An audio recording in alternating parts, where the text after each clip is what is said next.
আশা করি তোমরা সকলে খুব ভালো আছো আর আমিও ভালো আছি। নতুন ফ্ল্যাট তোমরা তো দেখছো, একটু একটু করে কাজ করতে হচ্ছে। হলদিয়াতে যে ফ্ল্যাট সেখানে মেয়ে ট্যাকেল করছে, এখানে ছেলে ট্যাকেল করছে। মেয়ের আবার জব তোমরা জানো এয়ারপোর্টে আছে, ছেলের এদিকে দোকান। যাই হোক আস্তে আস্তে করে করতে হচ্ছে। তবে সকাল থেকে না মনটা খুব খারাপ, জানো কেন খারাপ বলছি? আমাদেরই ব্লগার যাকে আমি বোন বাতিয়েছি,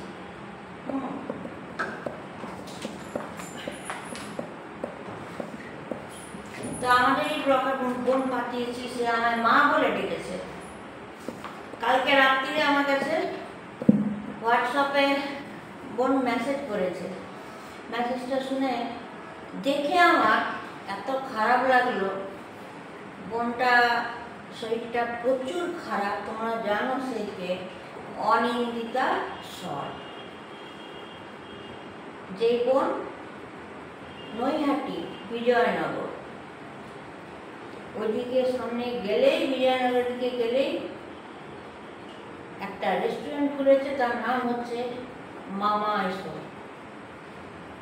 তো যাই হোক নিজের চ্যালেঞ্জে ও নিজেটা খুলেছে।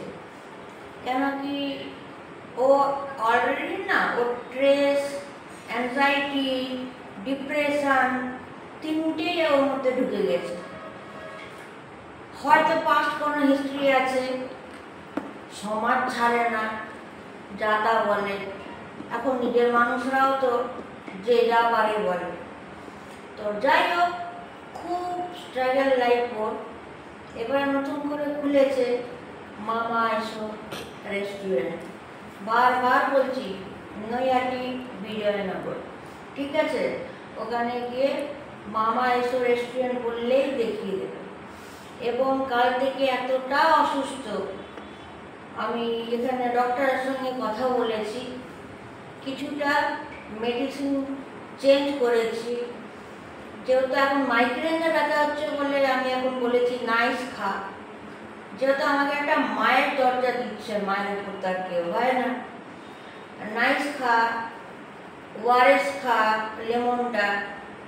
আর সেই অসুস্থর মধ্যে সে হিম্মত না হেরে এখনো পর্যন্ত শূন্য দিয়ে শুরু করেছিল রেস্টুরেন্টটা। এখন মোটামুটি একটু তো দাঁড়িয়েছে, কিন্তু কারোর কাছে কোনো হেল্প নেবে না। নিশ্চয়ই তার কোনো দুঃখ মনের মণিকোঠায় লুকিয়ে আছে, যে শূন্য দিয়ে শুরু করব, আমি বড় হব, এটাই যা। আর অনিন্দিতা শর্ট বালিবার বলে দিলাম, তোমরা লাইক শেয়ার কমেন্ট সাবস্ক্রাইব করো, যত পারো শেয়ার করো। কেন কি ওর একটি মেয়ে ক্লাস 9-এ পড়ে, তার চিন্তাটা বেশি তার মায়ের জন্য। দেখো ভালো মানুষ না, ভালো মানুষকে ঠিক খুঁজে পাওয়া যায়, পেয়ে যায়। একটু আগে আমাকে বলছিল তুমি সকলকে খুব জলদি বিশ্বাস করে ফেলো বলো। আমি না মাকে বললাম, হ্যাঁ রে বাবু বিশ্বাস করে ফেলি, কিন্তু ইউটিউবে অনেকের জন্য করে আমি ঠকে গেছি, কিন্তু এই ভুলটা আর বলবো না। আর তোদের ফ্যামিলিটাকে আমি দেখে নিয়েছি তোরা কেমন। তো বোন যে খাটছে তার জন্য তো একটা হেডশপ, একা হাতে সব কিছু করা, এবং অসুস্থর মধ্যে কারি বাসন মাজা, হোটেলে পুরো ক্লিন করা, এতগুলো আইটেম বানানো, মানে তার মধ্যে লাইফে আসছে, ফেসবুক লাইফে আসছে। আমার একটাই বলার কথা, বোন তো আমাকে মায়ের দরজা দিয়েছে, একটা মা হয়ে হয়তো আমি তোমাদের কাছে বলছি মেয়েটার পাশে দাঁড়াও, অনিন্দিতার পাশে দাঁড়াও। বারবার বলছি টাকা না, ভালোবাসার ভিখারি আমরা। পাশে দাঁড়াও, গাইড করো, ঠিক আছে? সাপোর্ট করো, এগিয়ে নিয়ে চলো। কেন কি আমি তো ঠকেছি সব নারীগুলোকে করে।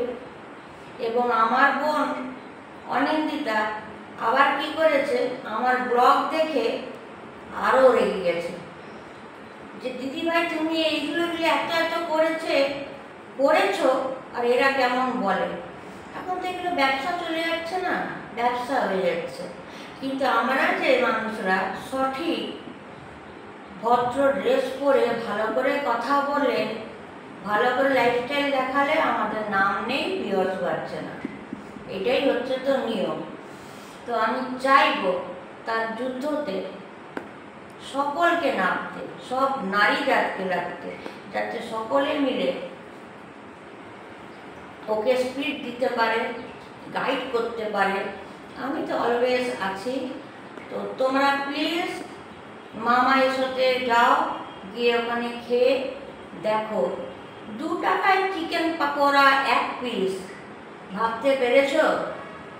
যে খাচ্ছে কি আমি ঘুগনি, তারপরে চিলি চিকেন, চিকেন কষা, এদিকে ভাত, বাঁধাকপির তরকারি, কখনো পনিরের তরকারি, খুব চিপ রেটে।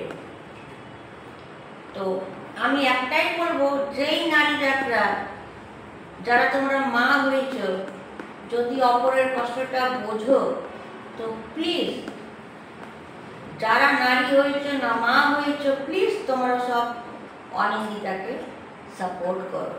সাপোর্ট করাটা খুব বড় দরকার। ঠিক আছে, আমি তো আছি পাশে, হুট করে আমি সরি না, সোশ্যাল ওয়ার্কারের মতনই আমি কাজ করে যাই। এইটুকুনি বলার ছিল। এখন আমার বোন দোকান তো ঠিকই খুলেছে, কিন্তু প্রচণ্ড শরীরটা খারাপ। তো মেডিসিন দেখি কি করা যায়, অ্যাপোলো থেকে পাঠাবো আমি নিশ্চয়ই। একটা এমন দরজা দিয়েছে, মেয়েটাকে গড়ে তুলতে হবে, সেটা একটা আমারও মাথায় চিন্তা।